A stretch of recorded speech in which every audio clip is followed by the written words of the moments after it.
Alrighty. Hello, everyone. Welcome to the Managing Mito Grief and Chronic Illness Conversation Mito event.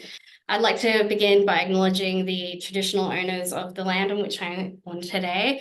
I pay my respects to our elders past and present. I'd also like to acknowledge the traditional owners of the various lands on which you are located today and the Aboriginal and Torres Strait Islander people participating in the event.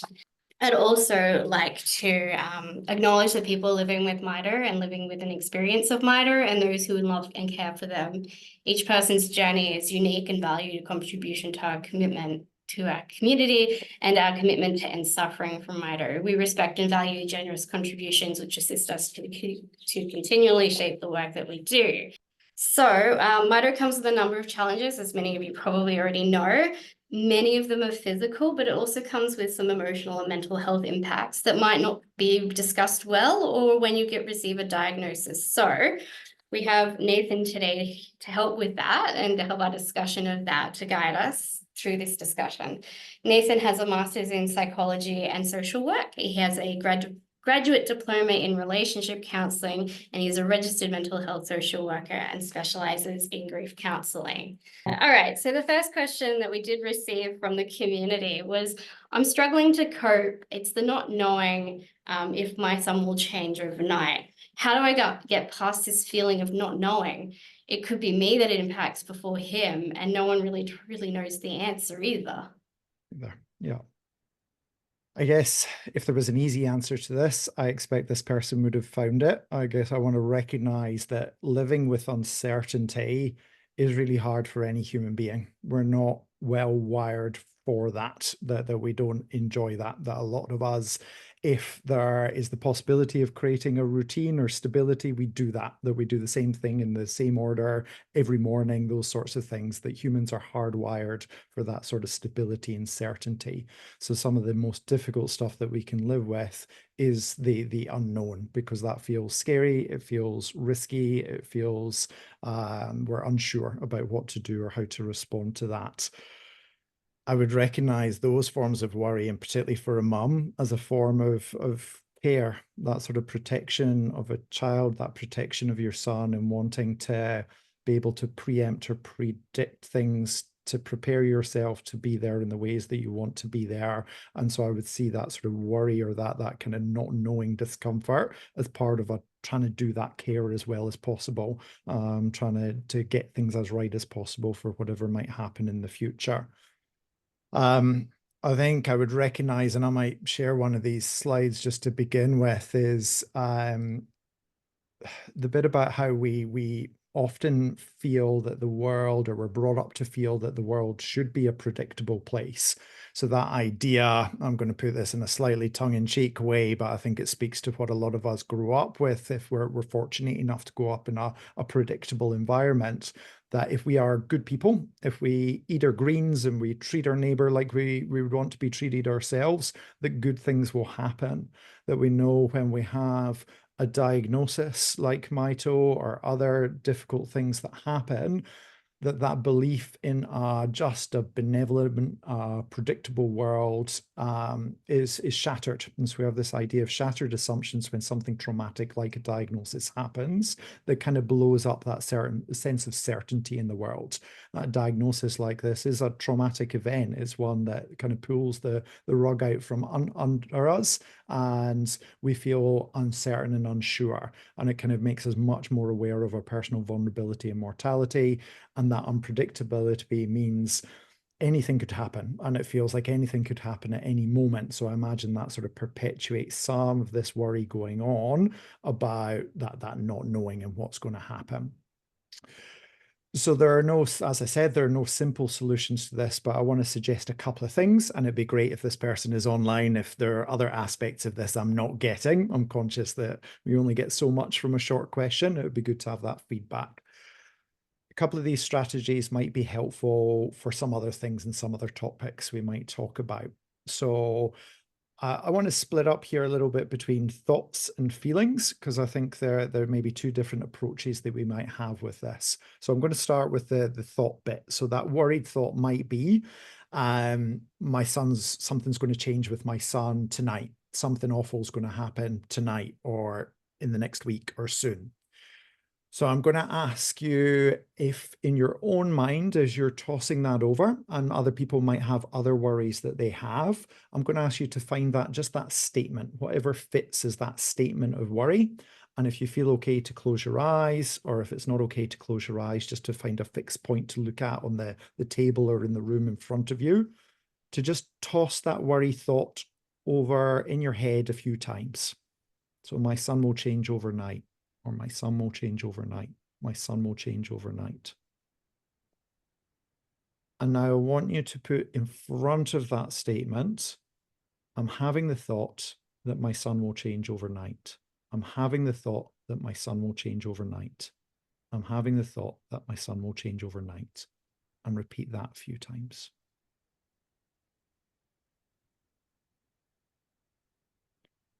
And now in front of that worry statement, I want you to put, I'm noticing, I'm having the thought that my sun might change overnight. I'm noticing that I'm having the thought that my sun might change overnight. And to repeat that a few times.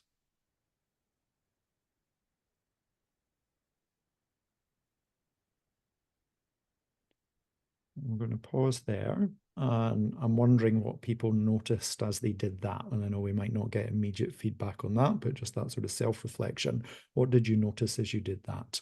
Now, any of these strategies is not going to be right for absolutely everybody, but often people comment, I felt like a little bit of space from that worry. The worry felt not as attached as it was before. There was a little bit of distance, so it wasn't activating quite as much emotion as it was before. So what I'm trying to do there is have a strategy that helps us to see the worry as just that. It's a worried thought. It's not a fact. It's not something that's absolutely going to happen right now. That it's a worry about what might happen or what could happen in the future. So creating a bit of that separation. So that's really looking at the sort of thought angle. I also want to think a bit about the feeling angle, and that talks in the question about the feeling of not knowing. I imagine that's also a feeling of fear. So again, for other people that are maybe coming to this presentation because of other sorts of feelings, I'm going to ask you to think about whatever feeling is painful or uncomfortable for you right now and to sort of follow along with what I'm doing. If I ask you first just to think about where in your body you feel that feeling, whether you're feeling it right now or where you would generally feel it. So for this person, it might be fear. For you, it might be sadness. It might be guilt. It could be a range of different things. So locating in your body where you feel that feeling. And again, if it feels okay to close your eyes or find a fixed point to look at. And I want you to imagine if you were able to pull that emotion, that feeling outside of your body, like it was an emotion object that you could hold in your hands, noticing what shape that emotion object would be. Noticing how big it is.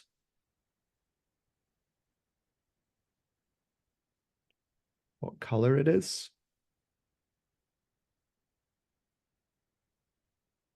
How heavy it feels.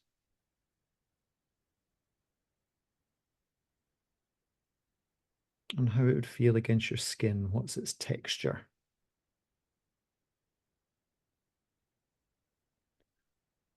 And I want you to imagine putting a label on this emotion, almost like a post-it note you might stick on it, whether that's fear, sadness, guilt, something else, to imagine labeling that.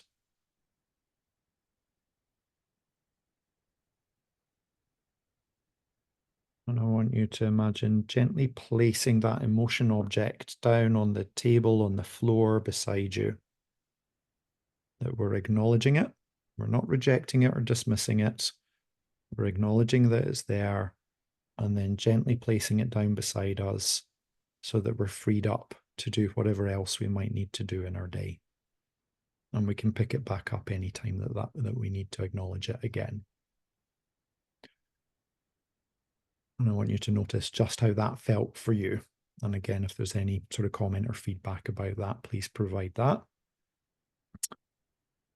This is another form of, I think, when we're experiencing grief, when we're experiencing chronic illness or disability, we might have a whole lot of feelings that are not solvable in any way. There isn't an action that we can take. And especially when there's uncertainty or fear, there might not be something that we can do to absolutely resolve that. And so we might need strategies to help us work or help us manage feelings that keep coming up, that there's sort of waves of those feelings that we might not be wholly in control of, but we need to be able to manage them to allow us to function in our day, to care for children, to go to work, to be present with our friends and other family members. And so being able to have strategies like this where we acknowledge the emotion, but we take some control of it. So it's not all consuming and it isn't as intensely inside us as it was. To be able to place it to one side to allow us to focus and do other things can be a helpful strategy. Definitely a way of it felt like I was distancing myself from that thought in a not a complete no. Yeah. But it's still there with you, but you're not the thought. Yes, and that's a really lovely way of putting it. You are not the thought. I think often when we are thinking, we're so joined up with our thoughts, it feels like all of our thoughts are us and completely us. What we're trying to do sometimes is get almost that bird's eye view, and we can see the flow of thoughts kind of going by, sort of like subtitles in a way. Some people visualize it as that is something that my brain is doing. Our brains are chatterboxes. They're constantly saying things. Some of that might be helpful, some of it might not be, but how we're able to observe and get some distance from it might help us to manage it, especially when it's painful or worrying or distressing thinking. All right, shall we move on to the next question? Yeah. Yeah, so we had this one. My wife has been diagnosed with MELAS and is the youngest of 7 siblings at 34. How would you go about best letting them know that they have been advised by the genetics team as direct siblings that they should get tested? I will be the one to deliver the news. Okay. Firstly, just acknowledging that weight of responsibility and that again, it's a form of care, isn't it? Wanting to get this right, whatever that means. And I guess I would acknowledge that there isn't an absolute right or wrong with this. I'm going to give some general things to consider, but I don't know these siblings, their personalities, or your relationship with them. So within that sort of caveat, to think about this. I wonder if they know about your wife's diagnosis already, if the thought might have crossed their mind, if this is something that may also affect them. So I also want to acknowledge that I think oftentimes when something happens to one of our family members, we might already have a little bit of an inkling, a thought that this might be something we also need to have some concern about for ourselves. So I'm kind of holding that possibility that there might be a confirming something and a something to do with something they already have a thought or a consideration of. I'm thinking, I guess a couple of things to consider there. Is this something that you want to communicate to each sibling individually, or is this something to do with as a group that they're all finding out together, and the pros and cons of each of those things? Like, are this a sibling group that are in close contact that would before you get a chance to talk to each of them, they might have told each other and it feels out of control in that way? Or would there be any resentments if you've told this one, but this one was first and this one was third? I guess those sorts of considerations I think are important. So whether it's something that you're doing when they're all together, or there's a kind of Zoom call like this that brings them all together, or if it's okay to speak with them individually. And so that's a consideration. I don't know the answer to that one. I think timing is important too. I would be encouraging, I guess you spoke about your wife being the youngest of 7 at 34. I'm imagining her siblings that are a bit older are busy with work and family life and things like that. So I think that timing where they have time to sort of consider this or think about this is important. The sort of last thing at night before someone's going to bed is not always the best time. Is it helpful to do it on a sort of Saturday morning or a Sunday morning? That's something where people have a little bit of time to consider what this means, to ask any questions that they have. I think the other part is just having a short, kind of almost semi-prepared statement that you're making. What is it? That I imagine it might be something along the lines of, you know that your sister has had this diagnosis. And so we've been talking with the medical specialists about that and what that means. And one of the questions has come up is about what that means for the rest of the family. And so I need to let you know something that the genetics team has advised for you to consider and what you want to do with that. And so the genetics team has advised that actually it would be sensible for you to be also tested for this. And I can give you some information about the process of that.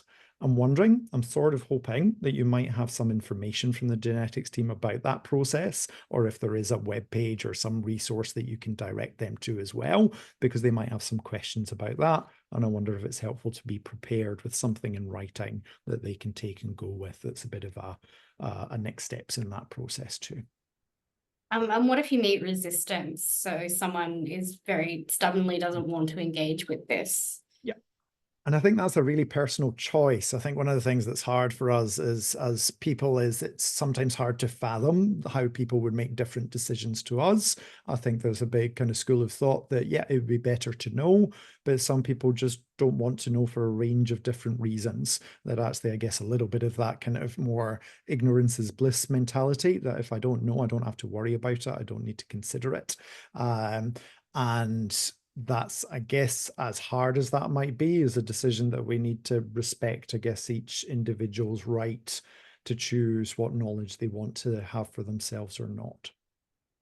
So our next Purely question, just, sorry, one other thought on that. I think also the timing. I think also there can be a pressure of that sort of having that conversation and figuring out what everybody's going to do almost immediately. We get sometimes a sense of urgency around these things. I think acknowledging that first conversation and people's first reactions aren't always how they might react further down the track.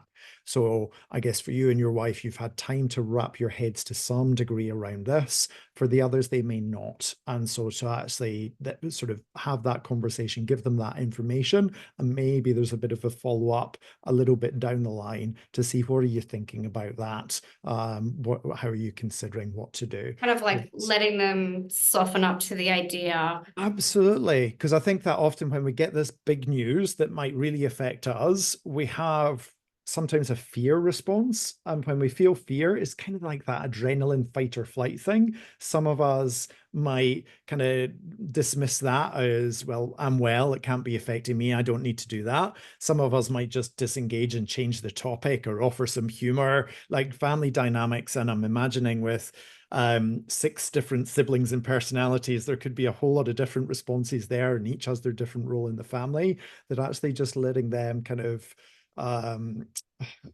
get their heads around it for a little while might be important first. So is there something you can do instead of just sharing the news with them, maybe just sharing a link with them instead, or would just sharing the news of the diagnosis act as sort of a softener already? I imagine it's because that sort of plants the seed. People might have questions. I think it's good just to give that direct information. I think that sort of simple, direct information is helpful. And then people can wrap their heads around that. I think often when we get anxious, like when we're doing a webinar, we might overtalk, and actually slowing ourselves down, giving those key couple of sentences is important. And then allowing them to fill the space with whatever thoughts that they have and responding to that. Okay. I keep asking myself why Mito is happening to my sister and not myself. What can I do about that? So I'm not blaming myself so much, as I know it's not really my or anyone else's fault.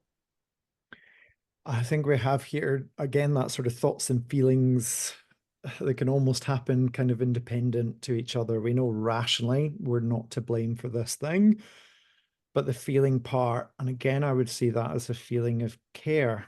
That bit of this feels unfair that one person should be affected and the other isn't, and how does that happen? What is the randomness of that? How does that occur? And trying to find a reason for that. And I guess that speaks to something that we desire as humans, and understanding a reason, a meaning behind certain things that sometimes have no meaning, that it is just chance. It is just whether we call it luck or chance. I guess other people have more spiritual beliefs around fate or reasoning for things. But I think when there doesn't seem to be a reason, we try to figure that out. And when we can't figure that out, then sometimes we take on some responsibility for that.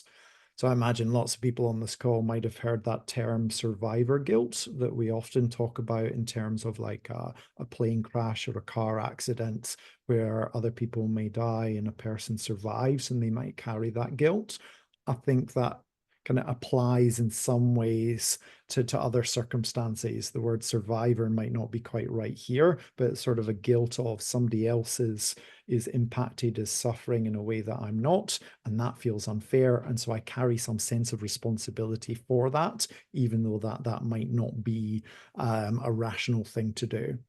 I think, again, there's a couple of things that we might look at with that. And I'm going to do a bit of the brain stuff and a bit of the feeling stuff again.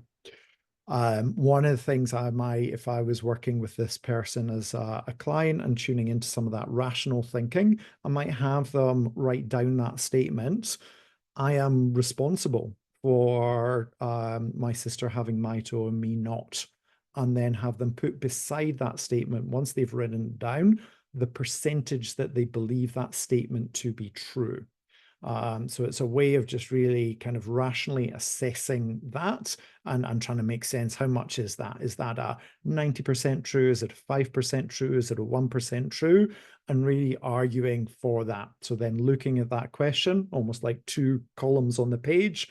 Okay, if I say it's 20% true for sake of argument, what are the arguments for that being true? And what are the 80% arguments against that being true? And that's just a function of clarifying that in our minds. Again, that bit of that when we have the thought feels like the truth. Actually, we need to interrogate or analyze that sometimes to help it break down. I'm suspecting this is a bit more of a feeling thing than a thought thing, so that might not be entirely appropriate for this, but I offer it just in case. I wonder about some of that looking after the emotions in terms of that externalizing the emotion, that process we went through before of kind of looking at it as an object and placing it to one side. I'm going to, in response to a later question, do a bit of a self-compassion exercise that I wonder if it might be appropriate to this. I'm also aware that sometimes when we have an emotion that feels irrational, our tendency is to push it away rather than to acknowledge it. We want to push it away because it feels uncomfortable. Sometimes it can feel a bit silly because it's irrational. We might judge it in a way. And so we push it away rather than embracing it. I think sometimes when we embrace something, we really look at it, it allows it to dissipate. So I wondered about a bit of an exercise of almost, I wondered about this, and I don't know if this is right, so I want this person to come back to me if it's not, but writing that letter to her sister that she will never ever send, that's almost an apology letter. So that bit of kind of voicing some of that, I feel really awful that this is happening to you and not to me, and any reasons that they imagine might be the case, if they do imagine any reasons, however irrational they might feel, to get that out on the page.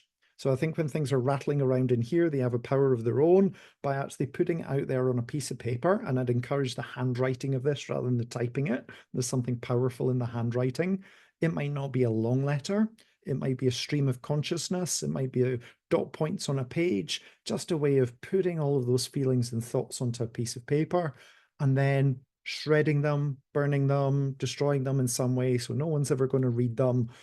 So they're free to say whatever they want and to allow that to go off into the ether. I wonder how that might feel and whether that might shift something for this person. And what about having that conversation with that person that's impacted? Is that advised, or is that something that's more an interpersonal, what's your relationship with them type thing? It's very much an interpersonal thing. I think there's a delicateness that I would see to this in most relationships, that I think it might be appropriate at times to kind of acknowledge this sucks, this feels unfair that you're going through this and the rest of the family get to be healthy and not have to deal with this. That feels unfair. I guess I feel cautious about also burdening that person with your own guilt, your own sort of misgivings around this, because it's, but to put it, I guess, a bit bluntly, they are often managing enough in what they're going through. They don't also need to be managing your feelings and your churn around this. So I think finding some individual strategies to address that might be more appropriate, beyond sort of that naming just the facts of the randomness of this and how that might feel unfair. Yeah. All right, we might move on to the next one. So I'm struggling with the idea that this may not get better, that this is the new normal that I have to deal with. It's been isolating so far, and the idea is that this is how it will always be is not one I want to accept. Yeah. Okay. So I hear, what I hear in this question, although the word isn't used, is grief. That sort of grieving for what has changed in life. I'm going to bring up some slides that I prepared sort of in response to this question that I hope might be helpful in articulating a few things that might be useful here. I think when we use the word grief, it's almost a kind of an umbrella term for a whole range of different feelings and experiences that we might be having. I think this, one of the factors that's highlighted here is that isolation. I wanted to speak to, I guess, some of the different forms of grief, or the different impacts that are sort of secondary losses, that sort of diagnosis itself and what that means for someone's physical health and the uncertainty that they're living with. There can be lots of other things that are kind of part of that loss and might be included in this grief as well. So it can be that sort of loss for what was, as well as what we might imagine might be in the future, that it can be a cumulative sort of set of losses. And sometimes it can be hidden. It's not always well recognized. So as well as that sort of primary loss of diagnosis, we might also be having losses in terms of change to identity, that if I'm no longer seeing myself as someone that can take their health for granted, someone that can be completely independent, as someone that's able to do the work that I used to do, the different sorts of changes that might happen that mean that they're not able to do all of the things or see themselves as they did previously. That's part of that loss. And that might practically mean some changes to income, family structure, place that they're living, all of those things. Loss of support from others, loss of a sense of the future. It can be a challenge, as I was sort of acknowledging earlier, about faith and what meanings we put around this. Does this diagnosis mean that I question, like, how could my God allow this to happen? Or do I get some comfort from my faith? It can be a loss of kind of the usual interactions that we have with people. And I'm thinking in terms of that isolation, just that loss of touch, of connection, of that ease of connection with people. That loss of a sense of safety and predictability in the world, which was what we were talking about at the beginning. And sometimes with changes in life, that loss of meaning and purpose, that loss of kind of knowing why I'm here and what I do that feels meaningful to me in my life as well. And I think one of the things that we talk about with grief, and the reason I sort of picked up with this question, is that idea of acceptance. I think a lot of our kind of cultural knowledge or story that we tell ourselves about grief comes from Elizabeth Kubler-Ross and her ideas of the 5 stages of grief, which she outlines as denial, anger, bargaining, depression, and acceptance. I think with anything that's messy in life, it kind of appeals to have something that simplifies that and feels like it's a bit of a roadmap. But we also know that that can feel very restrictive, and it doesn't actually speak in the research to what people often go through in their grief. It's not a line, it's not a linear thing that we progress through in a straightforward way. It's much messier and much more all over the place than that. I also really question that acceptance word. It's a really tricky word, I think, for a lot of people, that we have that acceptance of. Is it, in saying acceptance, is it accepting the reality of this, that it feels real to me, that I acknowledge it's happening? Or in acceptance, do we mean I'm good with this, I'm okay with this? I think that second one, being okay with something that transforms your life so much and means that there's so much uncertainty, is a really difficult and maybe sometimes an unrealistic place to arrive at as a permanent sort of a state. So I think sometimes when we talk about acceptance, we think about it in terms of like a destination that we arrive in. We walk through that doorway and we arrive in acceptance and we stay in acceptance. I don't think it works like that. There might be times when we feel a little bit more accepting. It might feel a little bit lighter. We might be able to hold this a bit more easily, and times when that's harder, and we might move in and out of that. Now, although not absolutely relevant to grief in chronic illness, I think some of the grief models from bereavement have some transferable ideas that can be useful here. And so I often use this dual process model that was developed by bereavement researchers with some of the clients that I work with who've had a diagnosis of a chronic or sometimes a life-threatening illness as a way of sort of thinking about the grief they're having in response to that. It talks about two areas of grief and grieving that we might need to attend to. One is the left-hand side is more that emotion focused. So it talks about the grief work, all those emotions of grief that we might have: fear, sadness, longing for the life that it was, guilt and regrets, all the different sorts of emotions we might have. Talks about those intrusions of grief, those sort of waves of emotion that might come upon us in unexpected ways and feel really overwhelming. It also talks about continuing bonds. In the bereavement space, that means continuing to connect with the person who died. I think about it in the chronic illness space with continuing to connect with the parts of me that remain the same. That person who was before this diagnosis and before the impacts of that diagnosis. How do I continue to have that person as a part of me, a continued connection to all of who I was, who I am, and who I continue to be alongside of this thing that's happening to me? On the right-hand side are some of the ways that we might have to restore. The restoration is really adaptation. How do we adapt to this new and unfolding reality? At the bottom of the left-hand side, we see that denial or avoidance. And that's, I think we often talk about denial or avoidance in a bit of a judgmental way in our culture. We're not supposed to deny or avoid. We're supposed to confront everything head on.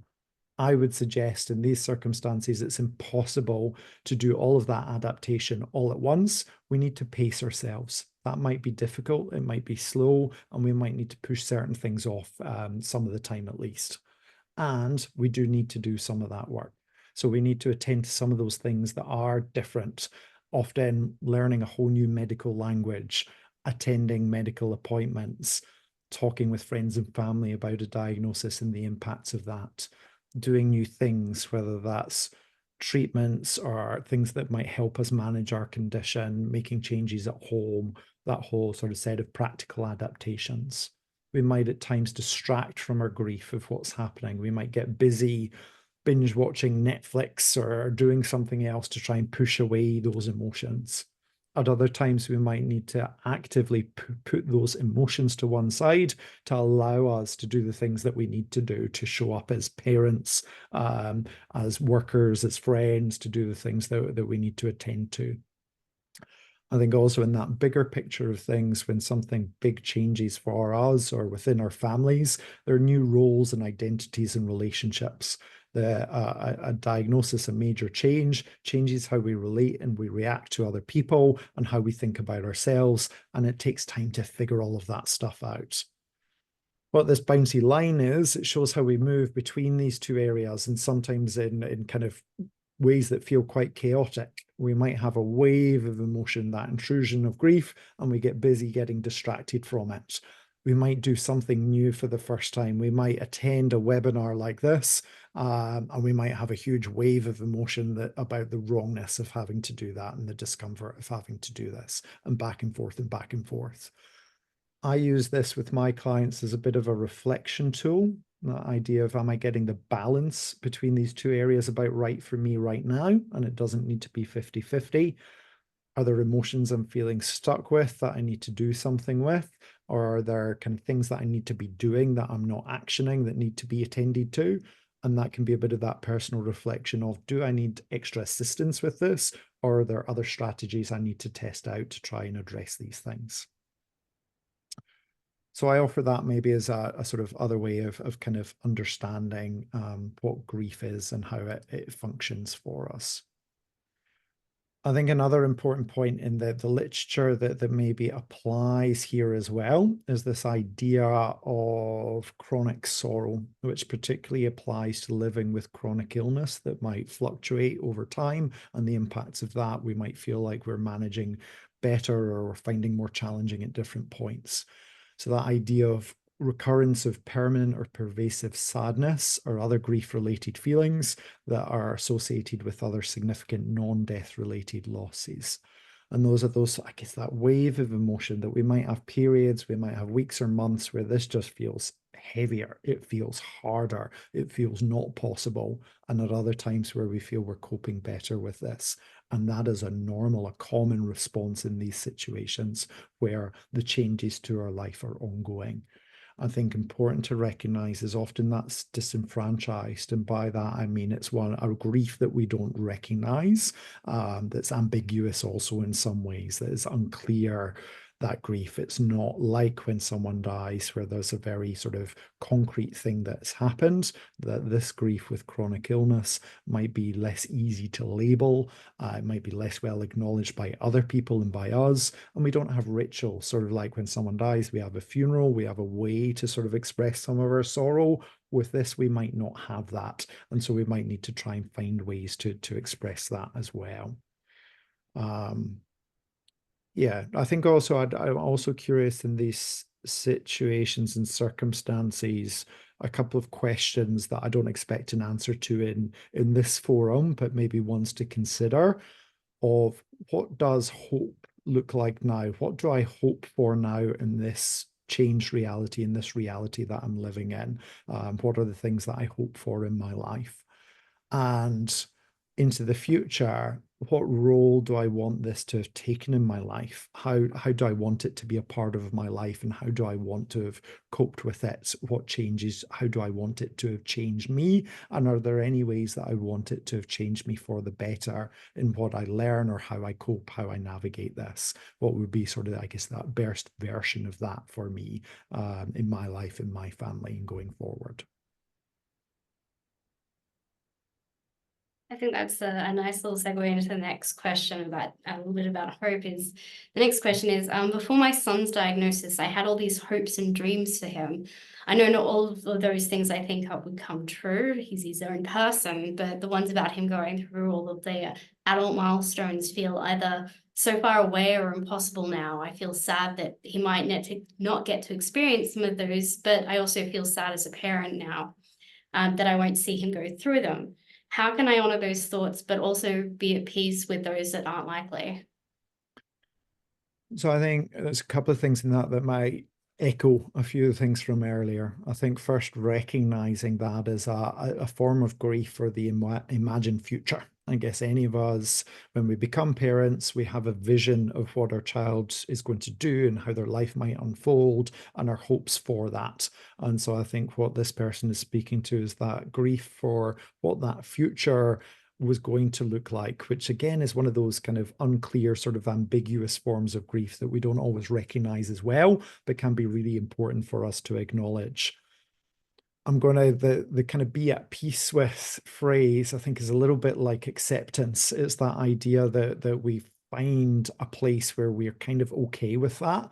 And I think that's not how it works for people. There might be times where you feel more at peace with this and times where that's more of a struggle. I guess I'm imagining some of those things that might be painful, like seeing friends' children do things and achieve certain milestones that you wished for your child and maybe are not happening at that time, that's a time where that sorrow, that grief might be heightened, it might be more intense. And there are other times where it might be more in the background and less forefront. So I see that sort of fluctuating, that sort of idea of that chronic sorrow that I was talking about before. I also think, and I wonder if this is helpful, there's a book called Far from the Tree that the author is Andrew Solomon. He doesn't talk about Mito, but he interviewed a lot of parents and children where the children had a range of different things that were happening for them. Some had cerebral palsy, some had schizophrenia, some were short-statured. There are a range of things that they went through. And The parents often felt more acute grief for that and had more concerns about what that would mean for the child's life than the child themselves had. So I think I need to acknowledge that the parents often carry a lot of the pain and the worry of this in a way that their child doesn't in quite the same way. I think when a child grows up with a particular condition, it's just part of their reality. That doesn't mean there aren't challenges along the way. I'm in no way saying that or not acknowledging that, but the meaning of those challenges can feel quite different to how it does for parents. So Far from the Tree is a book that maybe if you're interested in, I would recommend as a way of sort of thinking that and maybe challenging a little bit about what that might mean for your child and how your child might see all of that experience. I also want to go to a bit of an exercise that's probably relevant for the last few questions in some ways about how we look after ourselves with some of these painful emotions that are not necessarily changeable, that are going to recur, are going to be part of that chronic pattern of things. So if you feel you're able to sort of engage in this exercise with me, I'm going to get you to get as comfortable in the chair that you're sitting in as you can. I'm going to ask you to bring your attention to your breath, to breathe a slow breath in and gently and in your own time out. Slowly in and gently out. I'm imagining that some of these questions, some of the conversation that we're having here might have stirred up some emotion for you. So I want you to notice first what that emotion is and where that sits in your body, where you feel that in your body. For some people, it might be a heaviness or a tightness, a tingling sensation. It can be anything at all. I just want to scan through your body and notice where that feels most intense right now. And if it feels okay, to place a hand over where you're feeling that right now. And I want you to notice if that emotion sensation in your body has a center or a core. If it has edges that are well defined or if they're fuzzier.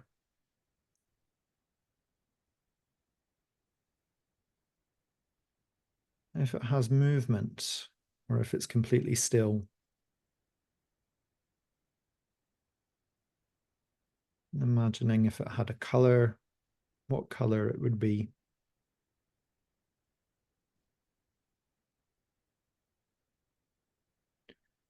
And I want you to acknowledge this emotion as a form of distress or suffering. And acknowledging that feelings of distress, experiences of suffering are universal. They're part of what it means to be human. All of us, at some points in our life, will feel feelings like this. The intensity of it, the flavor of it, the reasons for it might vary greatly. But part of what makes us human is to feel these sorts of feelings.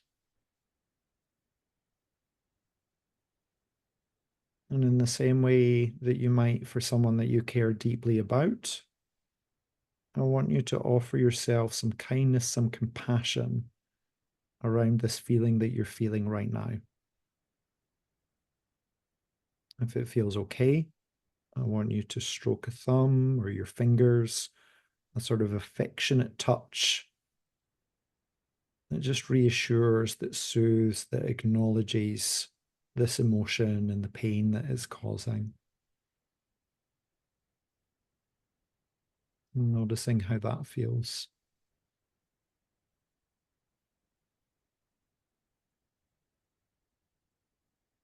And again, if it feels okay to do so, to offer yourself some words of kindness or compassion around this as well. In your own words, but it might sound something like, poor you. This is really hard right now. I can see you doing your best.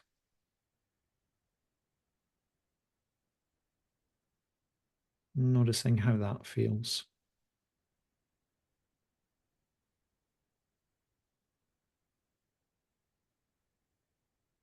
And bringing your attention back to that emotion feeling within you, that sensation. Just to notice if it's changed in any way or if it's exactly the same.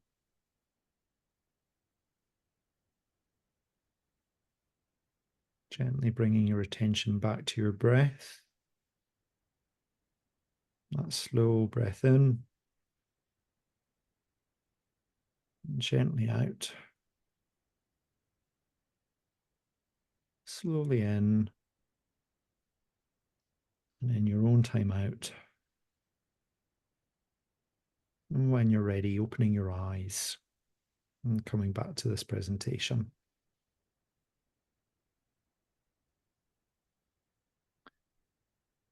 So that there is drawn from a range of exercises that are called self-compassion exercises. There's a psychologist in the States called Kristen Neff who does a lot of work in this area. There's a website, self-compassion.org, where there are recorded versions of these exercises. So if that's something that you found helpful, you can access similar sorts of things on that website. So that's very calming sort of exercise. Yeah, I think, and just that acknowledging, I guess, that emotions, again, that not pushing them away, but allowing them to be acknowledged and validated. And I hope the experience that some people have had, and often people experience just a kind of dissipation of some of that emotion sensation in their body, a softening of it in some way. Right. So we're sort of getting towards the end of this, so I might just move us on to the next one. So how can I support my loved one while managing my own feelings of grief? Yeah. So I think with that, again, the uniqueness of a relationship makes this a little tricky to sort of give very specific direction or suggestions around this. So with that acknowledgement in mind, there was one more slide that I was going to share. So I'm just going to bring that up because I think it's an important one for this. That is around our different grieving styles that I think, and I raise this because it's often something I notice in couple or family relationships, that we might grieve in different sorts of ways, and that might mean we have to adapt how we support people who we care about as well. So this idea of grieving styles suggests that some of us might be intuitive grievers. So often those people are more emotion focused. They're more expressive in their grief. They're more likely to talk about their emotions, to have a good emotional vocabulary, to find it helpful to discuss these things. They're the people that are more likely to turn up to an event like this, to access counseling, to go to support groups, to do things like this. I think we have a little bit of a bias in our culture at the moment that that's the right way or the best way to deal or manage grief. And there's some truth, there's some evidence for that, that actually expressing emotions we know can be very helpful for lots of people.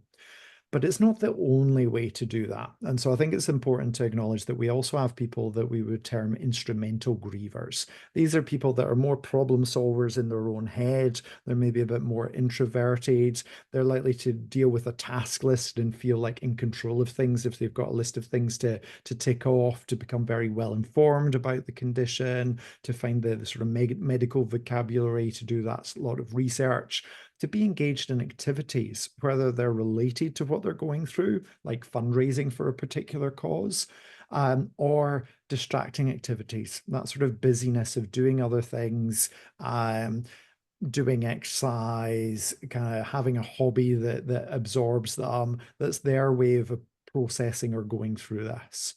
Now, of course, for many of us, we're not one end or either end of a continuum. We're some sort of blended model. We're somewhere in between. But acknowledging we probably have a tendency one way or another, and the person we're trying to support also might have that tendency.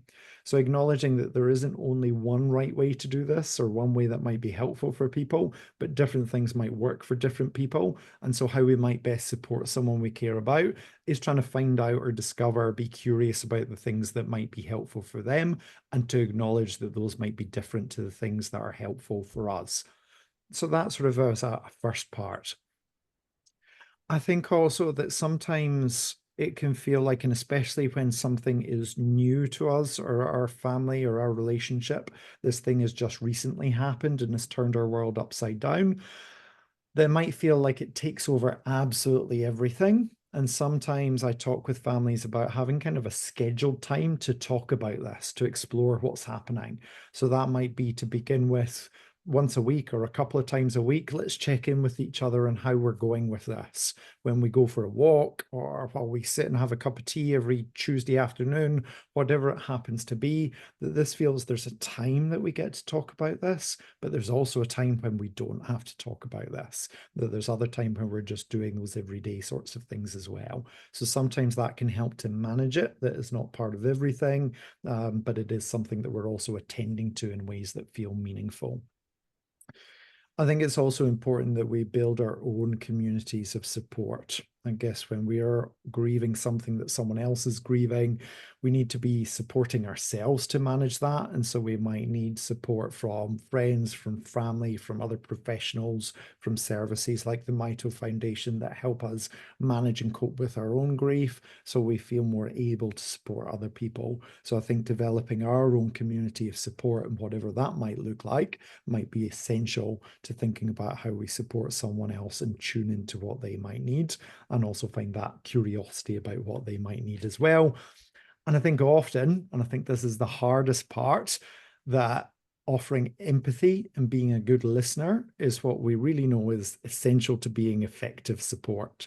I think most of us, when we feel helpless and in the face of someone else's grief, we can feel helpless. We go into fix it mode. We want to find the solution. We kind of sometimes want to tell them what to do that's going to make it better for them. To avoid doing that, to sort of hold ourselves back and really to try and be the best listener that we can be, and to acknowledge the struggles, the challenges, the different emotions that this thing might be bringing up. We'll just go to a question from one of our attendees. The question is, I'm having trouble getting past how I miss my old work and business. I think I was the only person who loved my job. I loved it so much that occasionally I'd tear up with joy. Besides using acceptance commitment therapy, how can I get past how much I miss the children I cared for at work? Yeah. That's a huge loss, isn't it? That's a huge transformation, and touches on so many of those themes that we've talked about identity, about who I am, about that stuff that gives me meaning and purpose and felt worthwhile in my life. I think, again, there's not an easy solution to this, but I think that acknowledging that grief that might not be well recognized, I guess that's sort of bit, as you were saying there, about loving your job, and many other people don't, and they might not see kind of that as being a major loss. I wonder how you can acknowledge that for yourself. I'm wondering about some of those self-compassion exercises that we went through as part of that, which is sort of similar to some aspects of acceptance and commitment therapy.